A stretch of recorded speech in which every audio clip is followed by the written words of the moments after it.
Hello everyone, and welcome to this week's Astrology News Report, an alternate view of world events as seen through the lens of Vedic astrology, presented by yours truly, Ron Berger.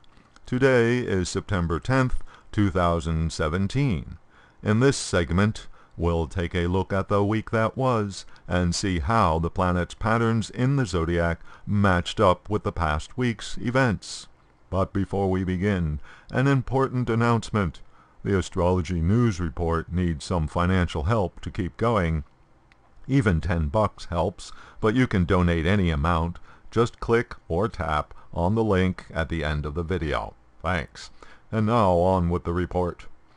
Well, like I have been saying for the past couple of months, when there's a total eclipse, the part of the zodiac where it occurs gets sensitized, and any subsequent transiting planet hitting that area becomes a signal that there will be events that have long-range consequences. The potential for something bad is much enhanced if the planet transiting through the eclipse point is one of the so-called natural malefics, in other words, Mars or Saturn, planets that are capable of doing harm.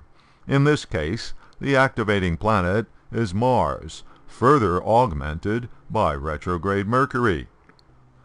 The devastation caused by Hurricane Harvey was the first manifestation of things going awry, and Mars hadn't even reached the eclipse point yet.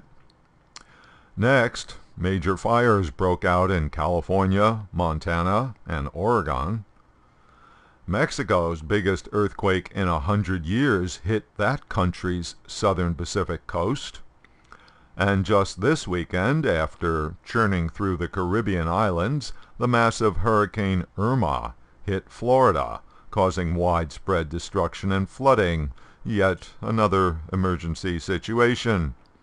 And in the not Mother Nature category, the biggest breach of customer data ever hit the credit report agency Equifax, compromising the personal information of 143 million people. So quite a list. The planetary pattern that formed last week involved Mars, Mercury, and Uranus, with the August 21st eclipse degree. Mars is violence, Mercury is news, Uranus is unexpected events, and the eclipse degree indicates something with extended consequences.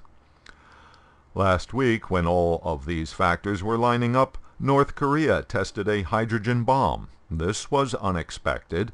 The experts did not think that the Hermit Kingdom was going to progress to this point so soon. The H-bomb test brought immediate condemnation from around the world and a lot more concern over what to do next. As the eclipse point combination would indicate, this event surely becomes a game changer in relations with North Korea. Where it goes from here is still to be determined, but the danger posed by a continued conjunction of Mercury and Mars is cause for concern. Mercury is the planet of making decisions. Mars is impulse and haste. Last Tuesday, Congress returned from their summer break. The Congress critters are faced with a bunch of thorny fiscal issues and deadlines that they couldn't deal with before leaving on their vacations. What's going on up in the heavens? Mercury is together with Mars. Mercury is the planet of discussion and consensus. Mercury is conjunct Mars, planet of conflict. So, hard to come to consensus with this sort of planetary pattern, or this can manifest as Mars, planet of force and strategy, combined with Mercury, planet of decisions, equals a forced strategic decision. Things in the capital took an unexpected turn last Wednesday when, to everyone's astonishment, Donald Trump pulled another one of his bombshell maneuvers by announcing a deal with Democrat leaders, Nancy Pelosi and Chuck Schumer, on passing a 3-month extension of federal funding instead of the much longer extension favored by his own party. That is, the president pulled the rug out from under Speaker Ryan and Majority Leader McConnell. Looking at the president's astrology chart, we see transiting Mars exactly conjunct the ascendant, and with Mercury there too, a combination for hasty, forceful decisions. Note too how transiting Uranus, planet of unexpected events and surprises, is still in near exact trine aspect to the Mercury-Mars combination and to the president's natal Mars. Being closely conjunct his ascendant degree, Trump's natal Mars makes him already predisposed towards action, as is Leo, his rising sign.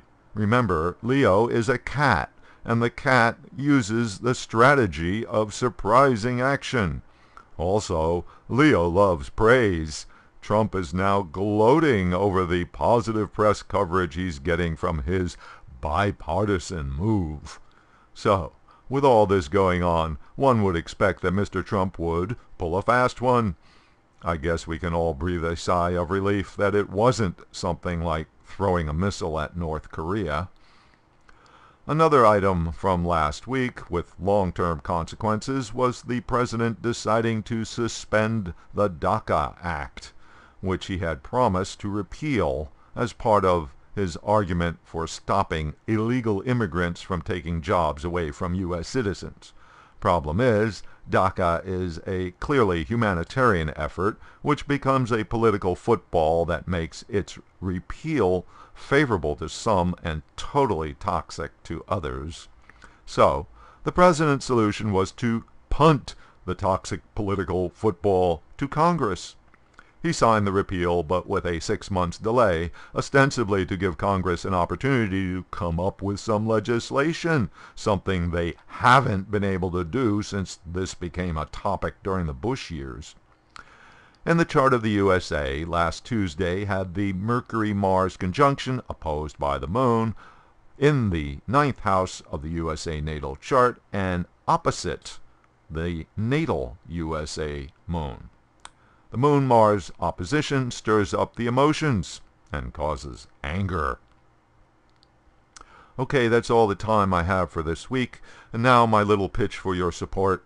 It does take a lot of time, effort, and work to produce these videos. If you appreciate what this YouTube channel does for you, please help keep it and me going by visiting the donation page and making a contribution.